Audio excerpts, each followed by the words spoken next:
Viewer discretion is advised.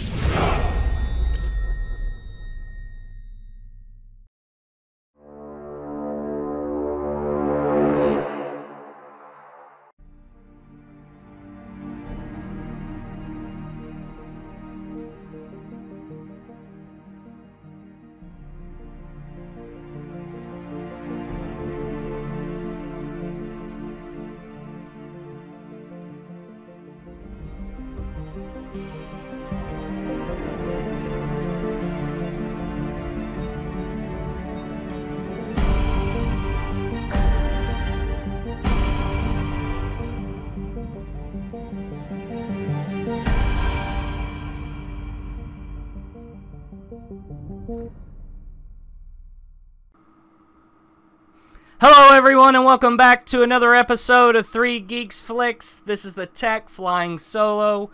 I do have a bit of sad news. The Muse's phone was jacked this weekend at a local theater, and unfortunately, until he can get his hands on another one, I'm going to be flying solo, but don't go run and unsubscribe and be scared. I mean, it could be a lot worse, even though it's just me. It doesn't get much worse, but we're going to be okay. We're going to make it through it. It's just a few episodes. So, but before I get too far involved and into this and all that other crap, Mr. Rick James, give it to me.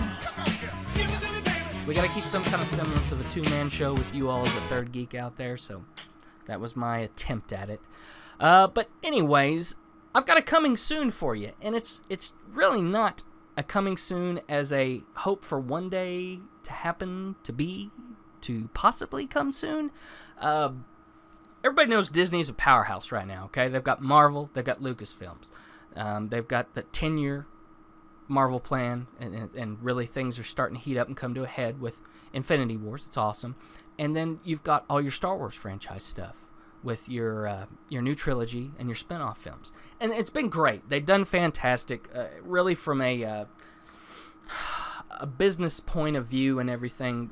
They're spot on. Their plan is sound, and they're gonna sail right through it with dollar signs all over it, okay? But at the same time, they're making sure that these films are near and dear to the heart, true to the craft and the story, and it's fantastic.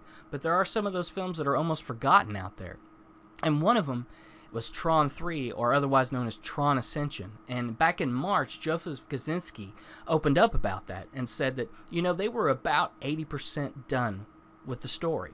And they had brought on two other people, Jesse Goodtoe, I can never say his name, and David DiGio, to help with the screenplay, finalize things out, and then they would have been possibly 6 to 9 months from shooting, production. Now, to think that we would have had the third Tron film by now is kind of it's a tough moment for a Tron fan like me. Now, one of the things we need to understand is that they had things lined out, okay? Now, Garrett Hedlund and Olivia Wilde were coming back as Sam Flynn and Quora. Awesome, fantastic, saw it coming, needed to happen. Alan Boxleiter, Bruce Boxleiter, see, I screwed something up, was going to come back in as Alan Bradley, or on the grid, Tron. And, I mean, how cool would that have been? Because in this story, the grid was going to meet the real world. And if those two got to meet each other in the real world or the grid, I mean, just geek moment, fanboy, how would it go? What would happen? I mean, yeah, those are things I've got to throw out there. But also, Cillian Murphy, who made the quick cameo as Edward Dillinger Jr. in the Incom building during that meeting, he was going to have a much bigger role. Now, if anybody remembers the 1982 film, his supposed father, Edward Dillinger, was one of the main villains in the movie. So, kind of cool to see how they expand upon that and what they do with that, because Cillian Murphy is a great actor, folks. He can play a villain like no other, but I feel like he could play just about any role he'd want to. I mean, he is definitely a top-shelf actor, if you ask me. But to add a cherry onto the top of this Sweetness Sunday, and yes, I just called this a Sweetness Sunday, is Kosinski was looking to bring in Academy Award-winning actor Mr. Jared Leto at that time for a key role in the movie. Now, I know you're all like, oh my god, he's going to fanboy out about Leto again. And I'm going to try to stay calm about it, but I'm not going to promise anything. But yes, Look at what Michael Sheen did for the third-party characters in this, especially at the grid and the Tony set and the things that could be done. And think about what Leto could do to have such creative freedom of a character like that. How awesome would that be? I mean, look what he's done in the movies that he's done in the past few years, and especially what it looks like he's doing in the new Blade Runner 2049 trailers. I mean, how fantastic does all that look? The man is an artist, a craftsman. He is not to be ever duplicated. You have to give me that, and you have to look back at that, because he's a very talented individual, and I enjoy his work and his music. So I'm going to stop there and try to calm down.